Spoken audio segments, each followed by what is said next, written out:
The secret behind the love bracelet. Why do only the rich wear them? There's a curious paradox in luxury. The more money someone has, the less they need to prove. And perhaps that's why one of the most coveted objects among the ultra-rich is precisely discreet. No flashy diamonds, no loud logos, just a simple bracelet fastened with screws that almost no one notices, but that says everything to those who understand. The real question isn't why it's so expensive, but why so many powerful people choose to wear it every day, never taking it off.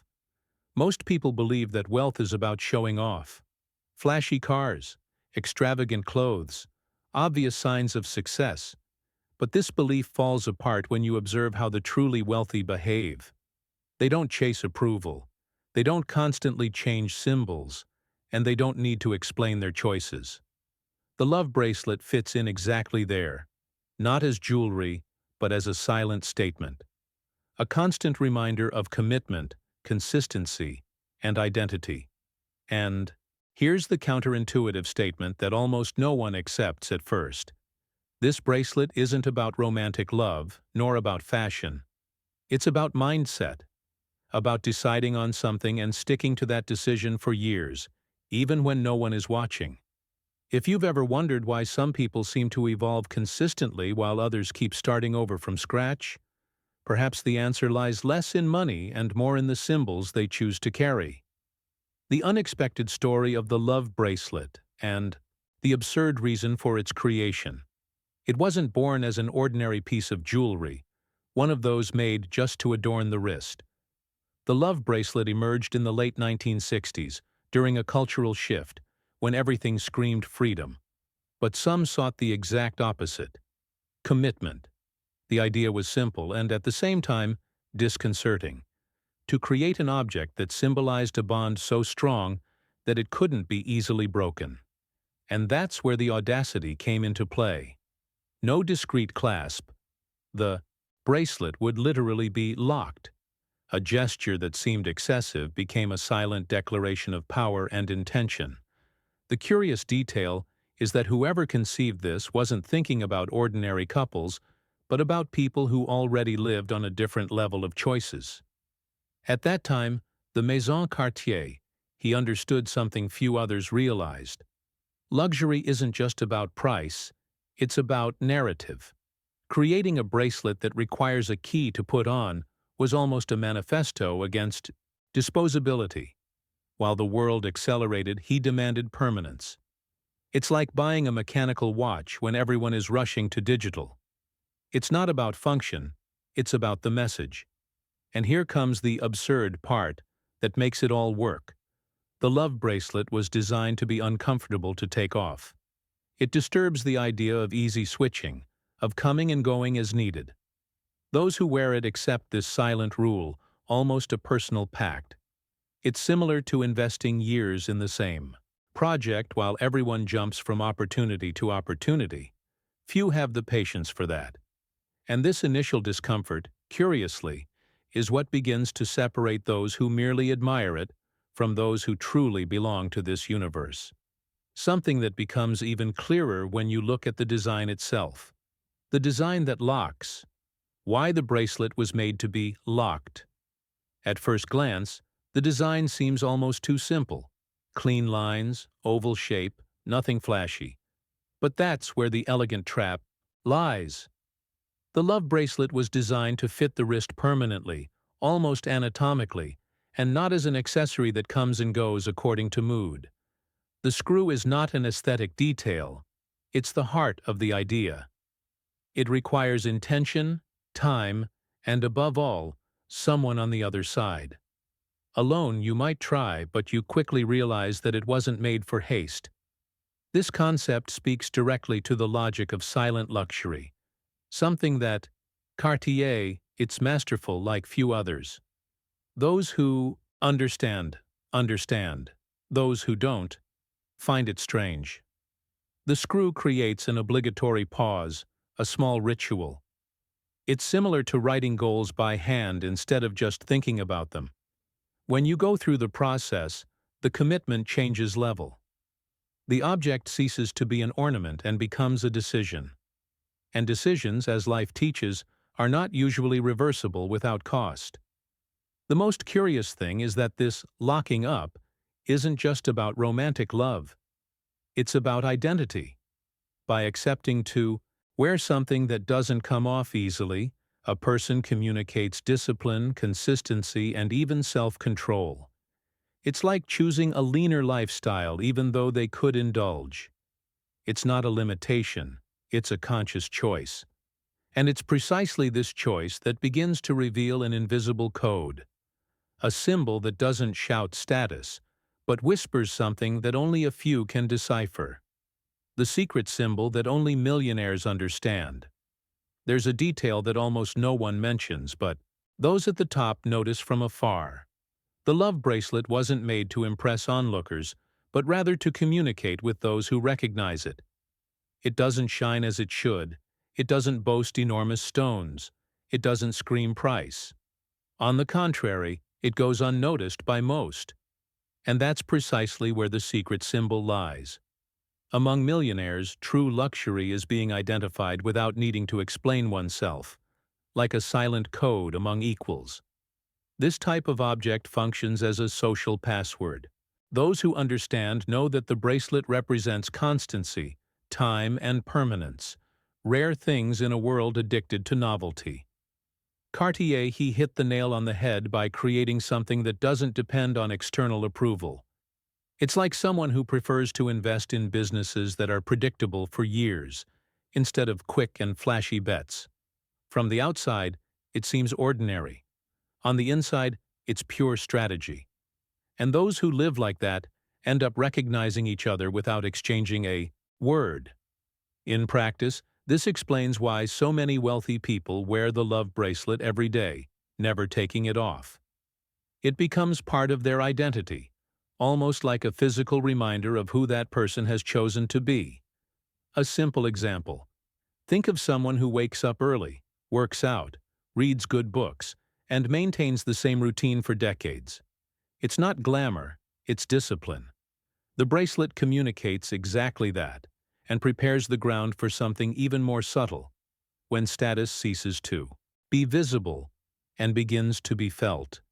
How it became an invisible status symbol among the ultra-rich. At a certain point, the love bracelet ceased to be just a piece of jewelry and began to function as a silent social marker. It's not the kind of piece that draws attention in a crowded room, but it's precisely the one that provokes that second, more attentive glance from those who have already arrived. Among the ultra-rich, excess has become almost embarrassing. What truly communicates power is the ability to choose simplicity, even when having access to extravagance. And this bracelet does that effortlessly. The curious thing is that nobody announces the price. Nobody explains the history. Those who use it don't feel the need. Cartier built something that functions like a club without a door or sign. It's like frequenting places where there's no visible cue, only recognition. A good parallel is a wardrobe, a few well-cut pieces, repeated over the years. It's not about a lack of options, but about clarity. Those who live like this have already solved the game of external validation. This invisible status changes the behavior of those who enter this universe. The person begins to choose more carefully where they spend their energy, time, and money. They stop trying to prove something and start protecting their identity. The love bracelet becomes almost a daily reminder of this. Silent, constant, discreet. And when the symbol stops being about others and starts being about you, the emotional bond with the object begins to become deeper than it seems at first glance. The psychological price, why those who buy it never take it off their wrist. There's a cost that doesn't appear on the price tag, but weighs more than gold. The psychological cost. Whoever puts on the love bracelet accepts, even unconsciously, the idea of permanence. Taking it off is difficult, requires tools, planning, and this changes the relationship with the object. It ceases to be something you wear and becomes something you adopt. It's like deciding to maintain a healthy habit even on difficult days. At first it's uncomfortable, then it becomes part of your identity. The genius of Cartier was about understanding that attachment doesn't stem from comfort, but from emotional investment. Every small scratch on the gold becomes a memory, not a defect. Unlike jewelry kept in a safe, the love bracelet lives the everyday life. Meetings, trips, important decisions. It's similar to that. Notebook used for years, worn on the outside, valuable on the inside. The more time passes, the less sense it makes to take it off. And that explains why so many wealthy people never part with it, even though they could buy any other piece. The bracelet becomes a silent reminder of choices made and maintained. It communicates constancy in an unstable world. Psychologically, abandoning something like that feels almost like going backward.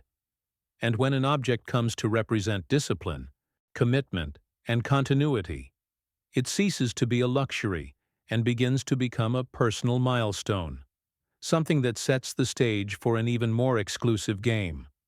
The waiting list, the shortage, and the multi-million-dollar black market. Few people talk about it openly, but the love bracelet isn't simply something you walk into a store, point at, and take. In many markets, there's a waiting list, a purchase history, and even a relationship with the fashion house. This invisible barrier creates desire. But more than that, it filters out those who are there solely on impulse, distinguishing them from those who are truly part of that ecosystem. Scarcity, when well applied, isn't a marketing trick. It's a positioning strategy. A Cartier understands that excessive luxury loses value, so it controls access with surgical precision. This opens the door to a curious phenomenon: the parallel market. People willing to pay more just to avoid the wait. It's similar to exclusive investments that don't accept just any profile. Those who enter know they're not just buying the asset, but the privilege of access. At this level, money serves more as a filter than as currency. This psychological game further reinforces the bond with the piece. Those who endured the wait or paid the invisible premium don't see the bracelet as something ordinary. It becomes a silent trophy of patience and social standing. And when access is difficult, keeping it becomes almost automatic. Curiously, it is at this point that the object begins to influence not only the wearer, but also how that person behaves in the world around them. The social power of such a small object, and why it changes behavior. It's curious how a discrete object can alter someone's social positioning. The love bracelet doesn't explicitly open doors, but it changes the wearer's posture. The person starts talking less, observing more, and being more selective about where they enter and exit. It's not magic, it's psychology. When you carry a symbol of permanence, your behavior tends to follow that silent message. In high-level environments, this type of signal is quickly recognized. A Cartier, he created something that functions almost like a social radar. It's not about open admiration, but implicit respect. It's similar to someone who maintains the same principles for decades.